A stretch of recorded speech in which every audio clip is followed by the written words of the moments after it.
In this digital era, it's understandable to think the wristwatch's time is up. You know, only Timex can take such a licking and keep on ticking. But you might be surprised to learn that the art of watchmaking is alive and well in Pennsylvania. One analogy that I use is the Brooklyn Bridge. It was built during a time, what were they doing with the Brooklyn Bridge? They were pulling horses, pulling carriages over it. Watchmaker Roland Murphy meticulously designs each of his handcrafted watches to stand the test of time. Imagine if they built the Brooklyn Bridge to just carry the heaviest wagon of the time. It wouldn't be standing anymore, would it? And basically that's how we build watches. Murphy's timepieces are links to the past. His signature watch, the Pennsylvania Tourbillon, features technology that was first invented by French watchmaker Abraham Breguet in the 19th century. Murphy makes men's watches by hand the old-fashioned way, using engraving machines that are 100 years old. Back then, it was considered feminine to wear a wristwatch. Men carried pocket watches like these. On display at the National Watch and Clock Museum in Lancaster, Pennsylvania.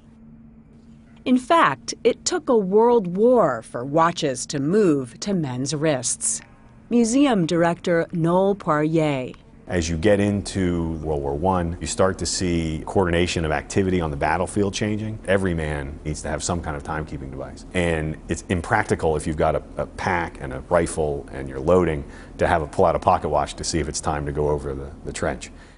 For nearly a century, wristwatches were an indispensable part of every well-dressed man's ensemble.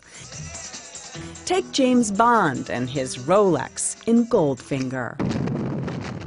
Now with digital everywhere, nobody really needs a watch, and younger generation, a lot of people don't wear watches. But today, in the world of watches, what's old is new again. It's one of the very few pieces of jewelry that men can wear, so it's become enormous among affluent men to buy extravagant, complex, mostly Swiss, watches as jewelry. Swiss watches are often considered the gold standard, a cut above their American counterparts, though it used to be the other way around, according to watchmaker and historian René Rondeau. Ironically, in the 19th century, they were somewhat well known for making counterfeit American watches.